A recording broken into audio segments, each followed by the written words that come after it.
What will motoring in 2050 look like?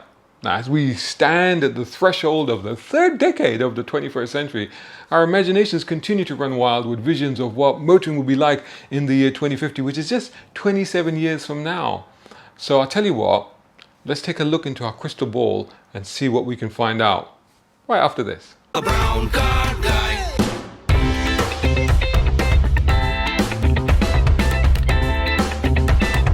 Brown car guy.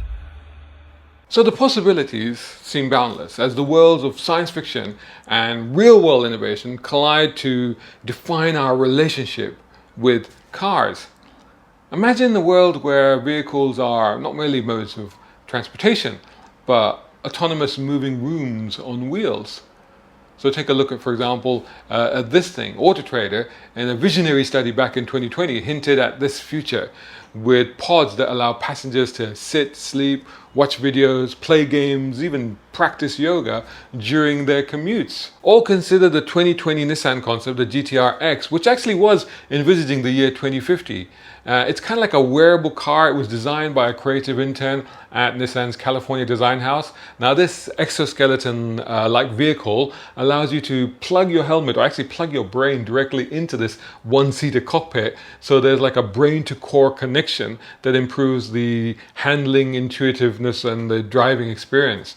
So in one concept, you are completely a passive passenger, and yet in the other, you're literally fused with the car and the driving process itself.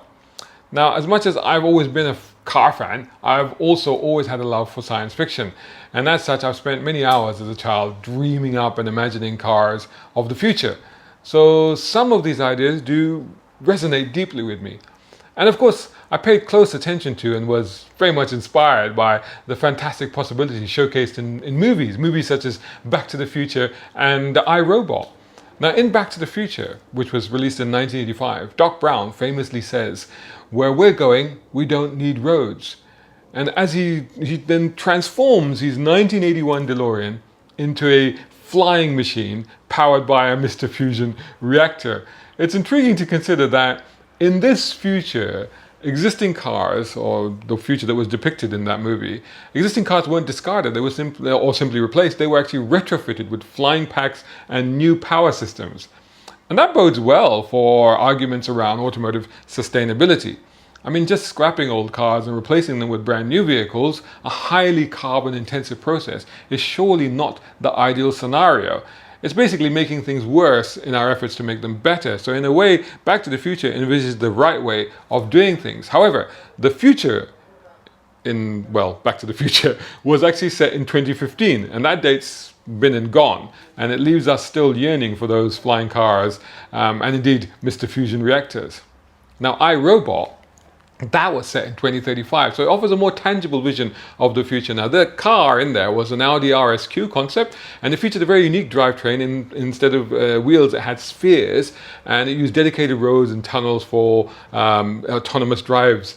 But it also affirmed or reaffirmed our enduring connection to the steering wheel itself, because even in this highly automated world populated by robots, our hero, Will Smith's character, remains skeptical of robots and AI and still prefers to drive himself, reminding us that the love of driving remains a timeless human trait for many decades to come. Now, talking of drivetrain, is the future electric only? Well, I don't think so, actually. Electric cars will be very much part of the future. With the current pace of technology and development, when it comes to EVs that we're seeing, it's an absolute inevitability.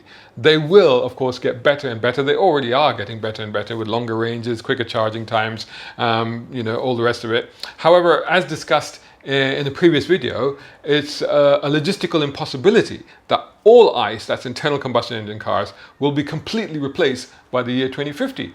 Because apart from certain scenarios where EVs are not ideal, such as towing and road haulage and use by the military and emergency vehicles, etc., there's also the small issue of the sheer numbers of regular petrol and diesel cars that are already in existence and in use across the planet. For example, here in the UK, we have nearly 40 million vehicles, and only about 1 million of those are now electrified.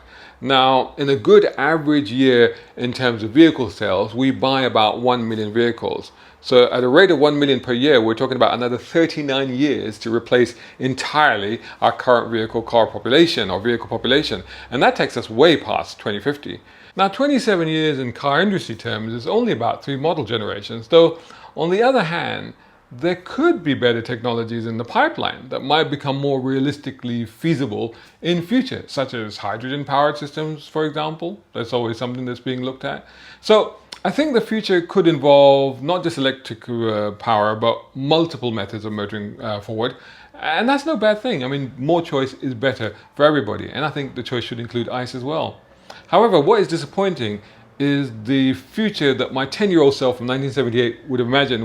I would have imagined flying cars, robotic, hypersonic cars, all of this stuff in the 21st century. So what do we have so far? Well, instead we have stuff like this. The most common sight on the road these days is an SUV. Now this one's a Buick Envisage, but I'm not picking on Buick. It could have been anything. This is just a generic, typical example of a modern SUV. There's nothing inherently wrong with these vehicles. They are practical, they're spacious, they're comfortable, and just the fact that so many motorists have migrated towards these type of vehicles proves that they make sense. However, they tend to be heavy, they lack sleek futuristic design that we dreamed of, and they remain, well, pretty conventional actually. Now back in 1982, this was the car of the future. If you are a car fan, how can you not remember the hit 80s TV show Knight Rider, and in particular the Star car, which was a super sleek black 1982 Pontiac Firebird T-top Trans Am, which had been transformed into KITT, the Knight Industries 2000.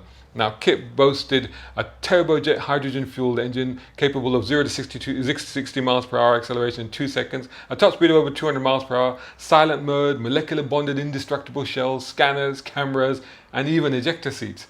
You know, we do actually now have cars that can do 0 to 60 in 2 seconds, things like the Tesla Model S Plaid and the Ferrari SF90 Stradale. We kind of also have silent mode, or rather noise cancellation systems.